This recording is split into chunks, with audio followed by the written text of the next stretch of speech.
Hello there everyone, my name is Soul, and today I want to talk about a little quest I went on, a little journey to the land of the rising sun. Yes, this is your stereotypical I went to Japan video, and I at first thought, I'm probably not going to make a video about it. I have very little to add.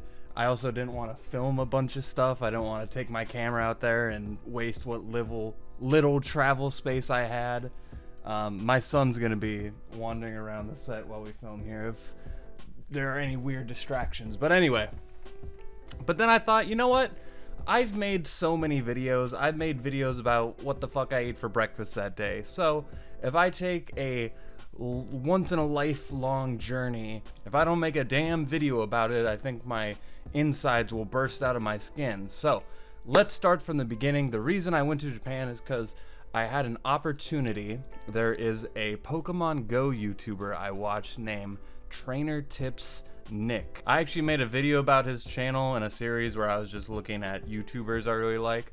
But anyway, he has a series where he takes his subscribers out to different parts of the world.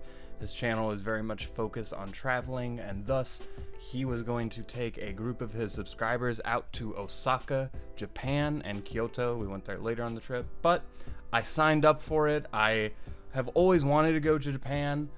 It was just a matter of affording it, being able to take my whole family out there. That was obviously something I wanted to do. And I also wanted a travel guide because Japan is, a very different lifestyle and a very different country than what I'm used to. So I wanted a travel guide, but I also didn't want it to be a very formulaic, I have to abide by everything the travel person does. So I thought of this trip as like the ultimate opportunity.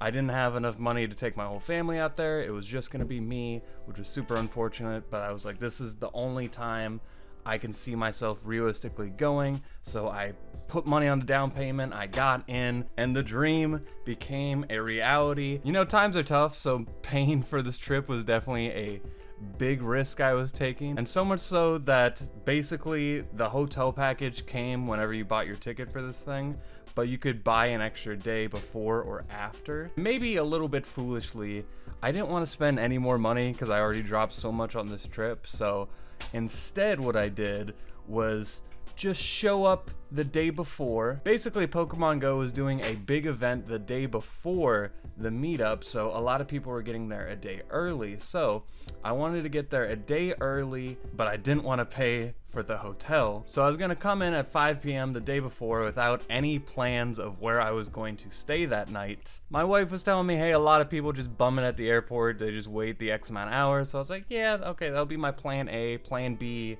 I can look up for hotels in the area. I'll probably get something that would be super expensive. Or my plan C was to stay at a manga cafe. And that was the plan I ended up going with, but we'll get more to that later.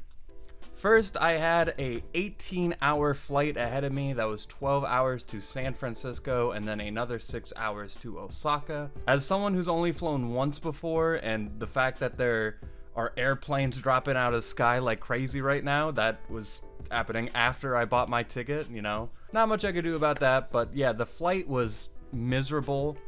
Going to was a lot worse than going from. It was incredibly uncomfortable. I told myself I'm gonna sleep, I'm gonna watch all these movies I downloaded, and it is too uncomfortable to do a damn thing on a flight. You can use the shitty headphones to watch movies in the worst quality you've ever heard. You can do whatever you can to make it more passable, but it is still miserable. On the 12-hour flight to Japan, I definitely fell asleep on some Japanese dude's shoulder and he had to shrug me off. That was fun. Being on a plane full of Japanese people speaking Japanese was the first culture shock I had, and they're serving better quality food than the flight before that. It was teriyaki rice with chicken and everything. Then I land in Kansai Airport, which originally I was just gonna walk from the airport to wherever I go because I knew Japan was super big on walking. Not gonna happen. Kansai Airport is not on the fucking ground. They put it on the water somehow. So I watched a tutorial video ahead of time of how to get my ticket, get on the Haruka train to Osaka, and get my little Ikoka card, which allows me to use the train. I've still got to get a ticket from the ticket station. And I think this is where I realized, because they tell you the most important places like the airport, your hotel, people will probably speak English. But I don't think there was a single person my entire trip. There was a Japanese person who was like fluently English. Everyone knows what they need to say. They have their scripts, and I have my little script things I know. And if anyone goes off track, it becomes a bad time. I transferred a bunch of USD to yen before the trip, so that was already like weird using that. I kept having to like rethink like the numbers.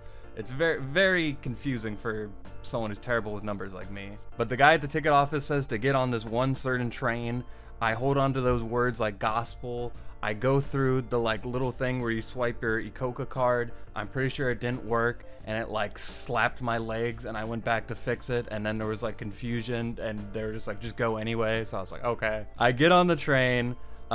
They do have English on the trains where it was like this many stops to Osaka Station. Again, I'm holding on to these words like they're my lifeline. I'm surrounded by, you know, Japanese people with their suitcases. I can tell a lot of people are going to Osaka Station, so I'm making sure we all get off at the same station. Then I get off at Osaka Station, and this was the scariest moment my entire trip. I am a guy holding onto a suitcase, staring at Google Maps to save my life in one of the most busiest places I've ever been. I don't go to a lot of big cities. Obviously, my state, I've been to a couple big cities. I've been to Washington, D.C., I've been to Baltimore, but I have never been anywhere this crowded, I don't think. Japanese people are much more systematic in the way they walk. Everyone's walking with a purpose. They all have their strategic, like everyone walks on the left side. These people... Again, I had no idea what the fuck I was doing. I was just trying to find a sidewalk so I could start walking to wherever I need to walk to, but just exiting.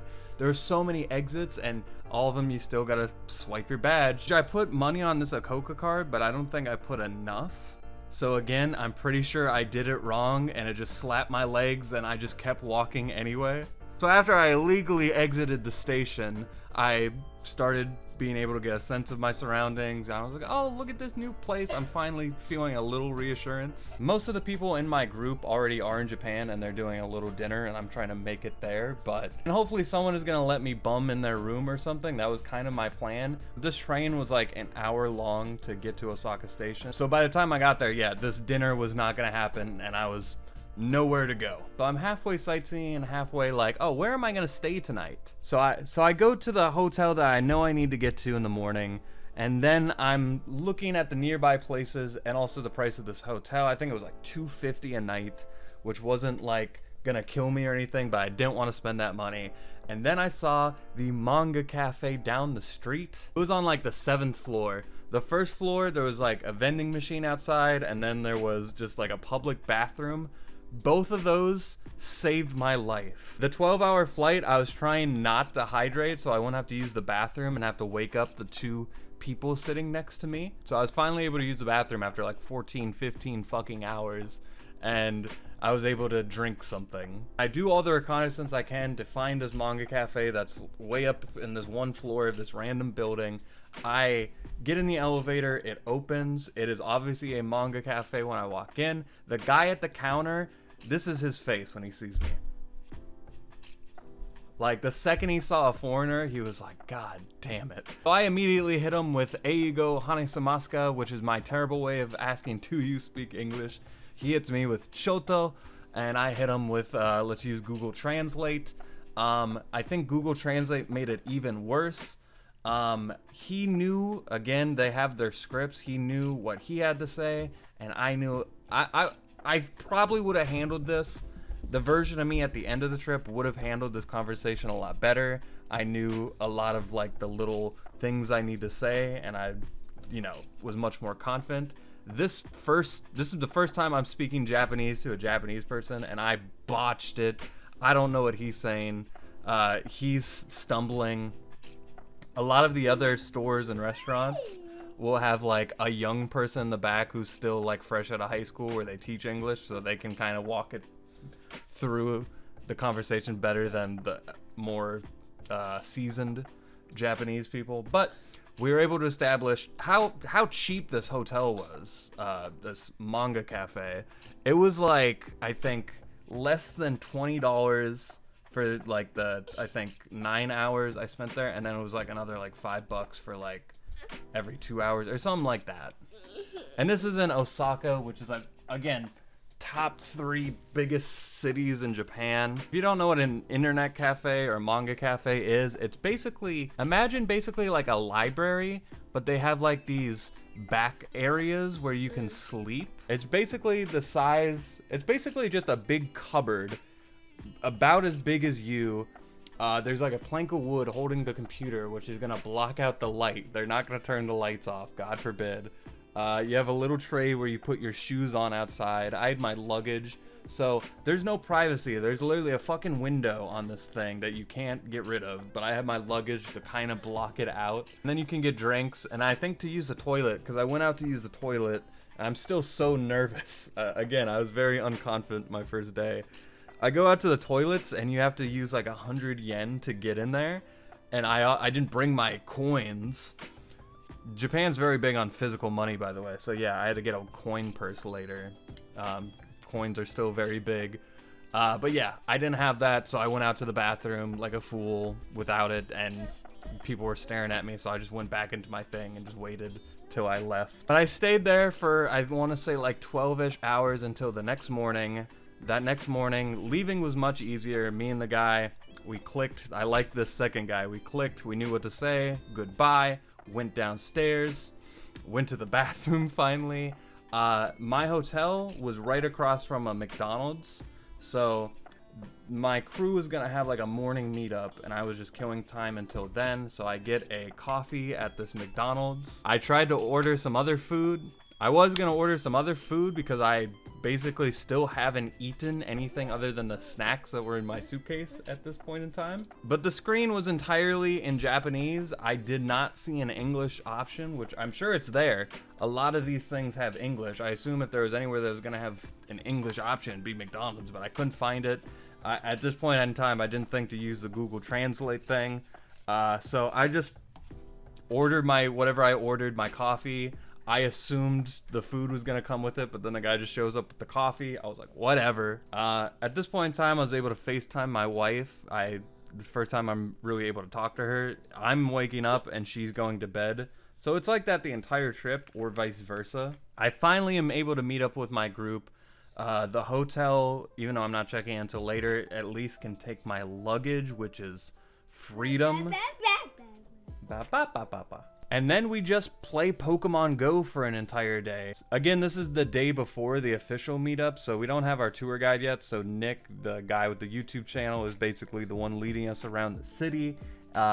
It's one of the best days, even though we're just walking around. We get to go to like a Toys R Us.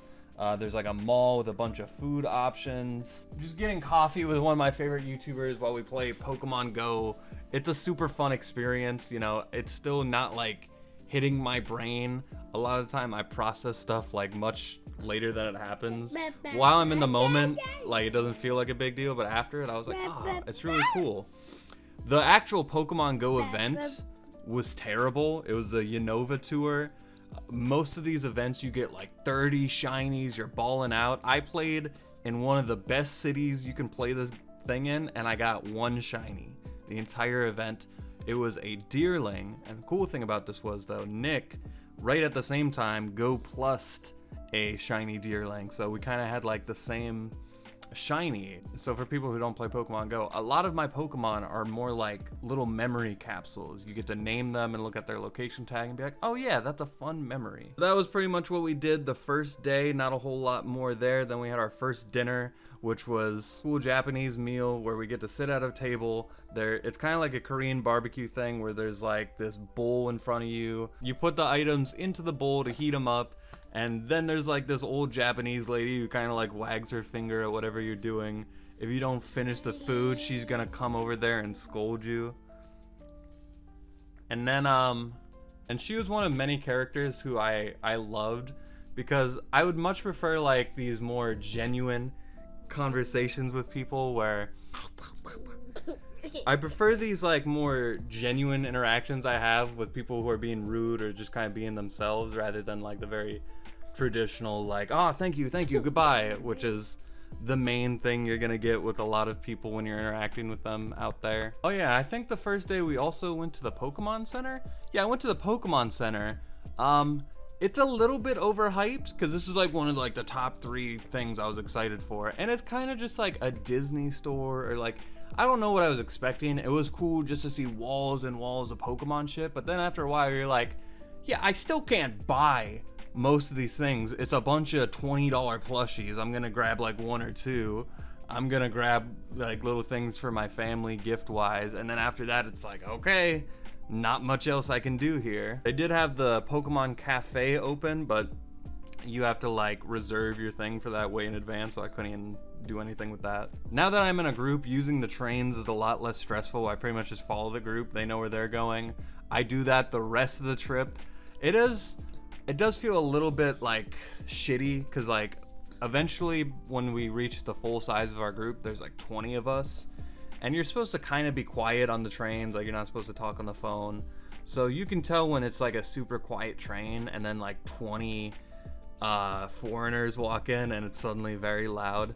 And it's not all Americans, it's like maybe half Americans, the other half are like Canadian. There was a guy from Norway who was super cool. There was a guy from Malaysia. So that was another cool thing within just the group, being able to talk to other people about their nationalities or where they're from, even just different parts of the US, like getting this huge perspective on the world, when most of the people I talk to on a day-to-day basis have only ever lived within the American South, and that is 90% of the people I talk to.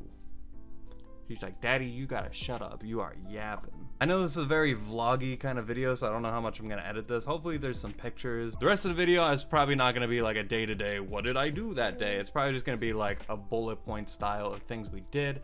First thing I want to talk about is Osaka Castle. It was raining that day. It was raining pretty much every day the whole trip. Thankfully the hotel provides umbrellas. Umbrellas are a big thing out there because you walk everywhere. So having an umbrella is like a necessity. But we get to Osaka Castle. We go on this kind of riverboat cruise thing, which is actually kind of lame because it's hard to see out the windows because it's raining. But once we get there, the castle itself is beautiful. This thing is older than anything I could fathom. Even this version of it, because it's been rebuilt like 2 times because it's so old that just getting hit by lightning, the whole thing has to be rebuilt. I think it was like 1200s, 1400s, and this one was like 1800s. I don't remember. But our tour guide, and shout out to our tour guide, his name was Yuki. He was MVP of the trip. We had a bunch of Pokemon players who wanted to stop and look at everything and raid, and he was super cool about it. I could see he was frustrated sometimes, but he couldn't have asked for a better tour guide. But he handed us these tickets before we got in the castle, and at one point there was like this big staircase. When I say stairs, I mean like you had to like practically climb up this thing, and it gave you this really nice shot of the castle. So me and a couple other guys went up there. I remember I had my ticket going up there, and then when we're doing pictures, we're passing around umbrellas, phones, and then like on the way down, I'm going for my ticket because like they're practically lining up to go in at this point. My ticket's not there. So while the rest of the group is going in, I'm fumbling for this ticket. I'm just like Yuki, our tour guide, is already like in the line, and I'm like, I don't have my ticket. And then he's like, you can pay for it online. And then the rest of the group goes in. So I am freaking out. Mostly just because, like, again, I'm alone in a foreign country and like I don't know what the plan is. So I frantically like am trying to find this ticket. Like I don't know where I thought it would be. And I looked up how to get a ticket online because the line for this thing was crazy. And I did not want to get in that line because like the rest of the group's going to be done by the time I get through this line. This little ticket allowed you to skip all that. But when I bought the ticket online, it was only like $3. I also got to go in like the quick line. Thankfully I got in there. It only took like 15 minutes. And the actual castle is super cool. There's like there is so much history. There is like 1,000 years of history in this castle. I'm not super well versed on my Japanese history, so I'm trying to retain as much of it as I can while learning about these documents and these pieces of armor, and they have little diagrams and like little even like hologram. Don't hit stop on the recording thing, buddy, okay? 1, 2, 3, 4. We don't hit the recording button. No. So most of the things in this castle are older than my country. Super cool to see all that. I was, very mesmerized by the whole thing, but at the same time, I don't know how much of it I retained. But you do get to do cool little tourist things. I got to take photos in this little samurai outfit you can do. The lady, like, putting on the outfit does not speak any English, so it was very just like, The one cool moment when I wasn't, again, being scolded is not that bad, but it is so rewarding, like, just to hit them with that one line of Japanese, and you kind of see, like, the spark in their eye, like, She, like, was taking the thing, I was wearing a jacket, and when she took the armor off, it kind of, like, took my jacket off, and she was like, sumimasen, and I'm like, daijoubu desu.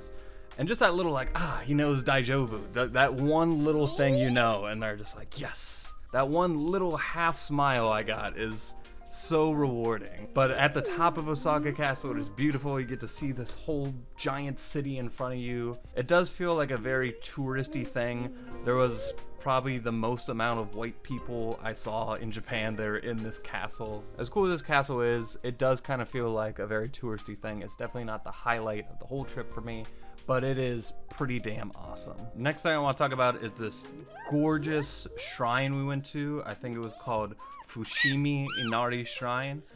This was probably the most aesthetic place I've ever been to, because there are there's thousands of shrines in Japan. I saw probably 3 digits worth of shrines, but most of them are very quaint, very small.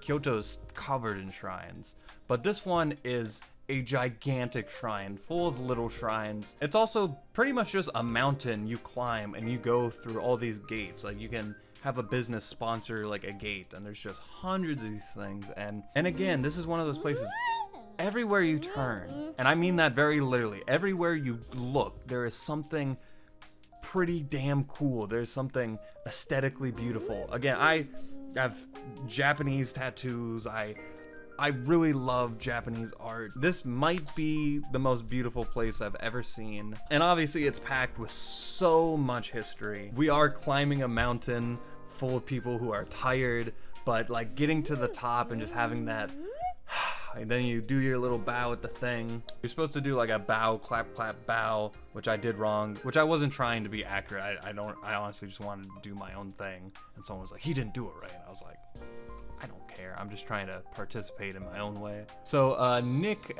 filmed a couple of videos out here. One where he got his like shiny Mew, and it's like the most aesthetic place. Again, Pokemon Go is integrated with real life in a lot of ways. So you can have your little AR photos at the shrine, and it's one of the most aesthetic places you could do it. So there's a lot of people who saved cool Pokemon that they were going to catch at this shrine.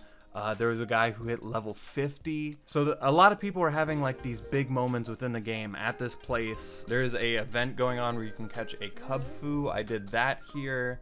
I had like a Metagross. I did a couple raids. I got a couple cool Pokemon at the shrine. Then I took some AR photos. But even though like we're on a Pokemon Go trip, you'd be surprised how little Pokemon Go I played. There was a lot of moments within the group where we're all raiding, we're doing stuff. The first day was like the Pokemon Go day, so I played a lot then. And then there's times I'm stuck in a hotel. I played during those points, but when we were out exploring, I had my camera out way more than Pokemon Go. I took a stupid amount of photos, and I do not regret it because it is such a beautiful place. Next, I want to talk about Nara Park, potentially my favorite thing about this trip. And I was a little worried because I watch the Trash Taste podcast, which are guys who live in Japan, and I remember they did like a Japan tour spot like tier list, and Nara Park was at the bottom. I'm like, what if it's not as cool as like, in my head I'm just gonna be able to feed deer, which is the point of this park, where they let a bunch of deer roam free around this park. It has a lot of history. They have little things you can buy where you can feed the deer. The deer, again, the people have shaped the animals in such a cool way. They bow to you, and they pretty much just think, this means give me food. So they bow, expecting to get food. But It is so cool. I just wanted that experience. I want to give food to a deer and for it to bow to me and I bow back. This place has hundreds of deer and they want your attention as much as you want theirs. I could have spent all day at this park. We weren't really even like specifically visiting the park. We were going to like different places around it and obviously like exploring a little bit, but it wasn't like the tourist spot, you know? But our tour guide was mostly just trying to get through the park, but I didn't care. I just wanted to explore the park. I wanted to hang out with the deer. I could have done that all day. We're going to a lot of shrines. We're going to a lot of temples. And we're hitting up a lot of the local food places, which we're just hoping that they can accept 20 people at once. Our groups are also splitting off, like half of us are doing this, the other half is doing this. Then we'll reach around back, meet up in the middle. There was a knife shop we went to that a lot of people spent time in where you can get your name. It's in katakana. You can translate any English name to katakana, so you can literally get your name engraved on, again, Japanese quality knives, which is like a worldwide phenomenon. It's like samurai sword levels of craftsmanship. I almost got one, but like despite Japan was a place where I could get a lot of super cheap stuff, like the food was like a third of the food I spend here in certain places, and way better quality. We'll get to the food. We also on this day went to Todaji Temple, which is like the biggest wooden building in the world, even after it's been rebuilt, I believe. And there is a gigantic Buddha statue in this place, which is, again, one of the most beautifully constructed things I've seen. It is gigantic. When you look at this building, you assume, oh yeah, it's gonna be like a bunch of stories high, but no, it is one floor dedicated to this giant statue. Again, a lot of the places we went to, I'm not gonna be able to describe how beautiful it was and like how like simple human I feel looking at this beautifully constructed area around me. What else did we do? I'm jumping around a little bit here, but the second half of our trip was in Kyoto. Our first destination in Kyoto was this like tea ceremony. The tea ceremony took place in a much more like urbanized part of Kyoto. A lot of tourists, you know, toy with the idea of, you know, moving to Japan. I am not a big city person, so a lot of places in Osaka I could never go to, but like this part of Kyoto where I'm seeing people's houses and stuff, like it's much more quaint. There's not like I'm running into people everywhere I go. I love the vibe here. There's still, you know, giant castles and temples that we're walking by with a bunch of history, so it's not like I'm missing out on any of that stuff. Kyoto is the most historic city, so there is an endless amount of that stuff, to be honest. So we go to this tea ceremony, which in old Japan, like making tea, specifically matcha tea is what we're doing here. It's like a very sacred tradition. We learn a lot of history about how the guys used to make the tea, how it kind of got transferred to women when the men went out to war. Little tiny places that you'd have to crawl into to make the tea.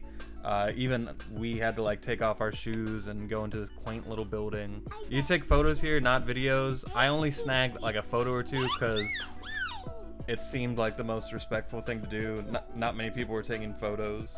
But the lady at the tea ceremony spoke very good amount of English. She was the most fluent person I met on this entire trip. She was such a charming lady. She is honestly probably the nicest person I met out of anybody on this trip too. She was cracking jokes, always had a smile. She was very excited for foreigners to partake in this very sacred tradition, but she still like wanted to be clear, like these are what you should do and what you should not do. Nick from our group, who had been on previous tea ceremonies, you know, kind of made it clear that like this was a very chill one and that the other ones he had been to were not so chill, and this was a very casual experience compared to otherwise. So I think we got the best experience we could have. I don't even think I've had matcha tea. I'm not a big tea guy, so again, very unique experience for me.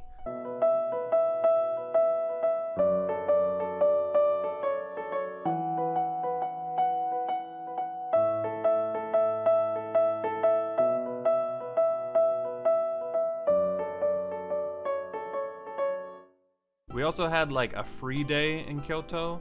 So a lot of people went to different destinations. The group I was in specifically went to the bamboo forest, which was very cool. I want to say this is, again, like probably one of the worst tourist spots I went to, and there's not like a whole lot of things you can do. It's literally just a bunch of bamboo trees that you get to explore.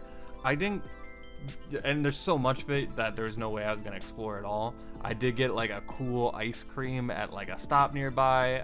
We had like this little kind of picnic thing we did at the benches nearby. That was, you know, again, just a super quaint experience. There's another cool area we get to walk to, and at the end is this mountain you can climb, and at the top of the mountain, and when I say climb, it's like a stairway, it's just a very big staircase, but at the top there is a monkey park. Forget the name, but I remember I have a Pokemon named after it, Arashiyama. There's a monkey at the top of the park, which is poetic because it is a monkey park where they just have a bunch of monkeys walking around. And again, these monkeys are like wild creatures, but there's so much less guardrails out there than there is at home that if you get beaten up, it's just on you. So yeah, there's just monkeys walking around at the top of this mountain, which is, again, one of the most beautiful places I've ever seen. One of the most gorgeous views in all Japan, in the entire world even. I'm jumping around here, but we did get to go to Dotonbori, which is this giant, and when I say giant, I mean seemingly endless, basically outside mall. Like, imagine just a street full of stores and merchants. Like, right on the outside of the street, they have like their little shops, and it is endless. Imagine just a mile of vendors and food and all these different things you can go to, Liam. All these different things you can do. And then you go down the street and you can turn left and it's another mile. It's so many of them. And then we found out that the Pokemon Center was at a random floor of one of these buildings. Pokemon Center is at a random floor of one of these buildings. So like, I just realized, like, oh, going up, it's a whole other world up there. A lot of the nerd shops I went to, there was like an old gaming store, which was like my favorite store out of the whole trip. I knew, because a lot of the people in our group aren't into it as much as the other groups, and we're on a strict time limit. So I couldn't explore like the anime shops or the old gaming shops nearly as much as I wanted to. But I tried to make it count as quickly as I could. What I wanted to do was buy like a Game Boy or a DS and like an old Pokemon game. Soul Silver would have been like my jam, but it was very expensive. Even for Japan, it was very expensive. And like, I had a budget for the trip. It was already like getting close by this time. But I did get, these were like, I think $10 each, like 12 or 1300 yen. I got Final Fantasy X and one of the Dragon Ball Z Budokai Tenkaichi games, or Sparking Neo as it is known over there. Very, very cool just getting some Japanese games. I haven't started like an import collection or anything, but at the same time, I don't really want to. I kind of want to just buy them there. It feels like I'm cheating if I'm buying it over here. But something, I can't even play them right now. I have to buy a Japanese PS2. But I would have been upset if I didn't get anything. There's a lot of things on my bucket list I didn't get to do while I was over there. Other cool store places. Oh, we saw like the big Osaka Tower or whatever it's called. A lot of stores over there we went to.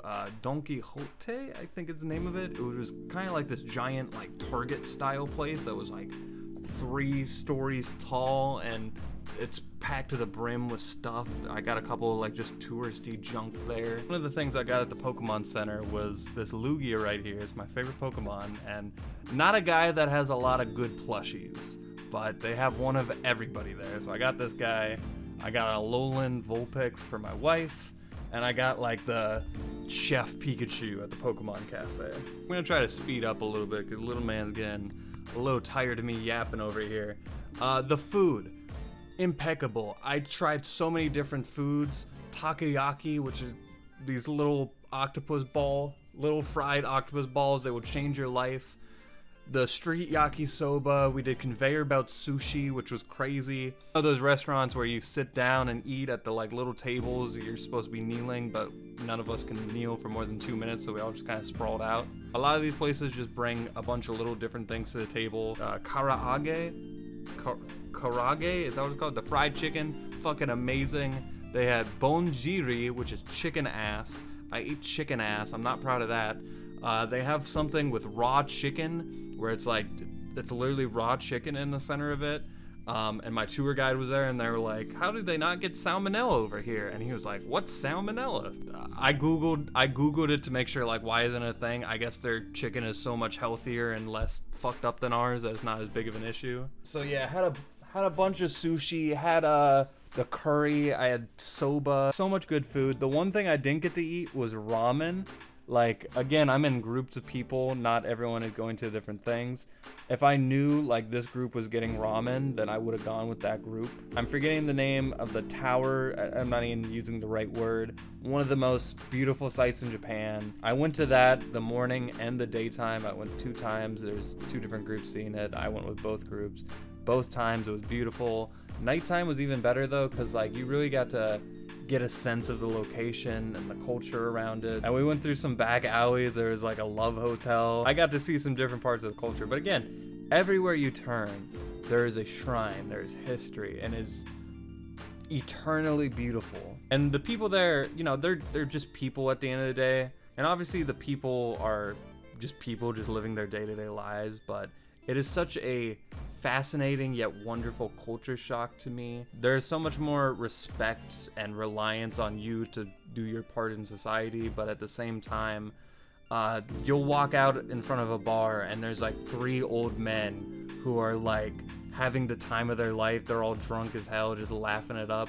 There's a lot of real human connections, and a lot of people eating out in these big groups, like things I don't see back home, but it is so commonplace there. Yeah, I know work life is shitty over there. I know there's a lot of terrible things about the culture that I didn't get to see. There are parts of the train I'll go on and people are like, don't fucking look at me. Like, very stressful. But there's also something so beautiful happening in these like back alleys where people are smiling and having a good time. I peek into a room full of people laughing and drinking. I love that part of Japan. And I got to experience a little bit too. I think on the last day we got to eat out. It was all you can drink at the food place we had. I think I had like 15 sake, and then we went out for drinks afterward. I had like 3 or 4 more drinks. I think some of my favorite conversations within the people within our group, another guy who was a father, we got to bond. Obviously I'm a much newer father than him. He as an 8 and a 10-year-old, but hearing his perspective about fatherhood and coming to Japan, a lot of other people. There's a game designer, the guy from Norway. My last name is Norwegian, so he got to tell me how to pronounce my name properly. My roommate for the trip was super chill, but I could go on. I feel like I had my own little family out there for a little bit. I felt like I got to go on a new adventure every day, and each time, like, I couldn't predict how awesome it would be. I had high hopes for this trip, and it exceeded it in every way. But at the same time, I just kind of got to live a different lifestyle and a different culture, and I wouldn't trade that for anything. Obviously, being a big nerd, being into anime and Japanese culture, kind of sets you up for a lot of fun activities out there. But that is only like a slice of the culture that I experienced. Actually seeing the history, the shrines, the temples, the castles, the people, the food. Oh my god, the food. That is the real experience I got. And I could gush on and on about it, but I think I'm gonna leave it there. I just wanted like a little time capsule video for my experience out there. And even though the flight back obviously sucked too, saying goodbye sucked. It was like one of the most genuinely sad moments of my life, was just saying goodbye to everybody, and going our separate ways, and knowing I'm probably not gonna see these people again. Like, as awesome as it would be to, like, you kind of know, like, we all come from such different lives, and it was very bittersweet. And obviously meeting Nick was super cool. I know he's making a video around the trip. I just hope that video can help encapsulate the memories I had out there. But I had the journey of a lifetime, And like, it still was great to be back because I missed my little man, I missed my wife, I missed, you know, my home. But that makes me even more excited to go back. I want to go back in like maybe 5 to 10 years. I want little man right here to be able to remember it. But I want to take my whole family out there, re-experience it, but also experience a lot of things I didn't get to try. I want to go to a concert. I want to see the beaches. I wanted to get a tattoo while I was out there. Karaoke, Japanese wrestling. There's so many things I didn't get to do, but I want to next time, or in the great future. I would like to go to Japan many, many times. Hopefully this was just the first, but we shall see. But that's gonna be it for me for now. If you guys have been to Japan, what are your favorite things about the place? Or if you haven't gone, what are some of the places you do want to go? Anyway guys, thank you for watching, and until next time, with that, I leave you. Do you say bye?